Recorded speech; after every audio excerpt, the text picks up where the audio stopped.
Hello students, welcome back to Be Our Topper. So today we are going to discuss class 10 Hindi worksheet number 81 for date 1 February 2022 और आज हम करने वाले हैं मानवीय करुणा के दिव्य चमक को आगे। ठीक है, सो आज वह नहीं है। दिल्ली में बीमार और रहे और पता नहीं चला। बाहें खोलकर इस बार उन्होंने गले नहीं लगाया। जब देखा तब वे बाहें दोनों हाथों की सूझी उंगलियों को उलझाए ताबूत में मेज पर पड़ी थी। जो शांति बरसाती थी वह चेहरे पर थी। तरलता जम गई थी। वह 18 अगस्त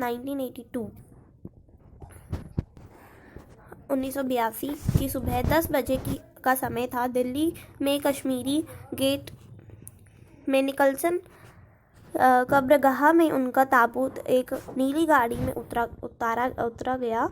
कुछ पादरी, रघुवंश जी का बेटा और उनके परिजन राजेश्वर सिंह उसे उतार रहे थे।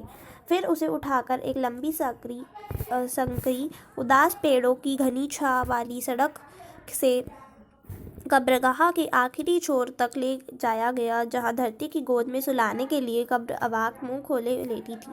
ऊपर करील की घनी छां थी और चारों ओर कब्रें और तेज धूप के वृत्त। जैनेन्द्र कुमार, विजयेंद्र स्नातक, अजीत कुमार, डॉक्टर निर्मला जैन और मसीही समुदाय के लोग, पादरीगण सड़क की ठंडी उदासी में बहुत पहले से खामोश। एक मिनट, मैंने एक लाइन छोड़ दिया। उनके बीच में गहरी वसंत पहने इलाहाबाद के प्रसिद्ध विज्ञान शिक्षक डॉक्टर सत्यप्रकाश और डॉक्टर रघुवंश भी अकेले उस संकरी सड़क की ठंडी उदासी में बहुत पहले से खामोश दुख की किन्हीं अपरिचित आहटों से दबे हुए थे। सिमट आए थे कब्र के चारों तरफ। फादर की देह पहले कब्र के ऊपर लिटाई गई। मसीही विधि से अंतिम संस्कार शुरू हुआ।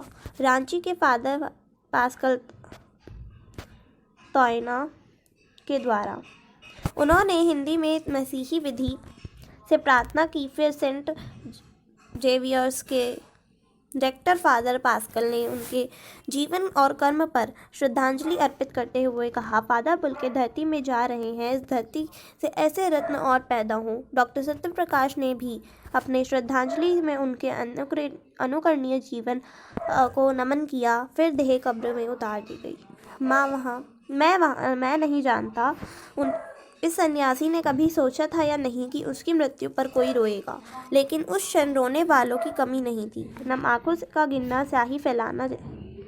इस तरह हमारे बीच से वह चला गया और जो हम में से सबसे अधिक छायादार फल फूल गंध से भरा हुआ था और सबसे अलग, सबका होकर सबसे ऊंचाई पर मानवीय करुणा के दिव्य चमक में लहलाता खड़ा हुआ था, जिसकी स्मृति हम सबके मन में, जो उसके निकट थे, किसी यज्ञ की पवित्र आग की आंच की तरह आजीवन बनी रहेगी। मैं उस पवित्र ज्योति की याद में श्रद्धानंद हूँ। प्यारे बच्चों, प्रयुक्त गद्यांश को पढ़कर पूछे गए निम्नलिखित प्रश्नों के उत्तर लिखिए। सो फादर कामिल बुल्के की मृत्यु कब हुई और उनका अंतिम संस्कार किस विधि से, किस पादरी द्वारा किया गया? तो इसमें आप लिखोगे, फादर की मृत्यु 18 अगस्त 1982 में की सुबह 10 बजे का समय था। ठीक है, उसके बाद यहाँ पे है कहाँ पे हुई है, ये पूछे क्या, देखते पहले कब हुई और उनका अंतिम संस्कार। तो उनका अंतिम संस्कार जो है यहाँ पे है हमारे पास, मसीही विधि से अंतिम संस्कार शुरू हुआ रांची के फादर पास्कल तोयना के द्वारा। ठीक है, ये भी फर्स्ट में ही आएगा, पहले वो लिखोगे और फिर ये लिखना। ठीक है, फादर बुल्के के किन किन गुणों ने आपको प्रभावित किया और किसे आप अपने जीवन में अपनाना चाहेंगे, लिखिए। तो ये आप अपनी मर्जी से लिख सकते हो, जो आपको पसंद आए हो, जो आप अपने जीवन में उतारना चाहते हो। ठीक है, तो थर्ड है हमारे पास, फादर बुल्के के किन किन गुणों ने आपको प्रभावित किया। सॉरी, मैंने आपको थर्ड वाले का बता दिया, तो थर्ड में आप अपने आप से लिख सकते हो। सेकेंड है, फादर बुल्के के अंतिम संस्कार में कौन कौन प्रमुखतः शामिल थे। इसमें आएगा आपका, यहाँ पे मैं दिखाती हूँ, ये रहा। सो जैनेन्द्र कुमार, यहाँ से जैनेन्द्र कुमार, विजयेंद्र स्नातक से रघुवंश भी। ठीक है, आप डॉक्टर रघुवंश भी, पाद्रिगन और कुछ रघुवंश और डॉक्टर रघुवंश और सत्य प्रकाश ये लिखोगे सेकंड के आंसर में, ठीक है। उसके बाद है हमारे पास फोर्थ क्वेश्चन, लेखक ने मानवीय करुणा की दिव्य चमक किसे और क्यों कहा है। मानवीय करुणा की दिव्य चमक लेखक ने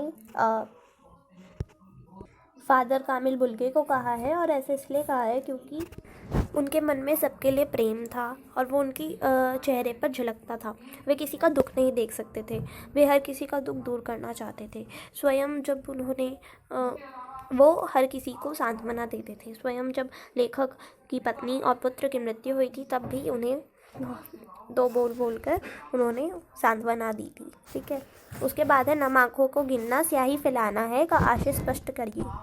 तो इसमें आप लिखोगे कि इसका नम आँखों को गिनना चाहिए फैलाना जैसा है। इस पंक्ति का आशय यह है कि वहाँ पर मौजूद इतने सारे लोग थे जिनके आंखों में आंसू थे, तो उसे स्याही बर्बाद करने जैसे, मतलब कि वहाँ पे इतनी ज़्यादा संख्या थी जिनके जो लोग रो रहे थे कि अनगिनत संख्या थी उनकी, ठीक है। तो आज की वर्कशीट खत्म होती है। उम्मीद करती हूँ समझ में आई होगी। अच्छी लगती है तो लाइक करना, शेयर करना अपने फ्रेंड्स के साथ, और अगर चैनल पर नए हो तो सब्सक्राइब जरूर करना। मिलती हूँ आपसे अगली वीडियो में। Till then stay home, stay safe.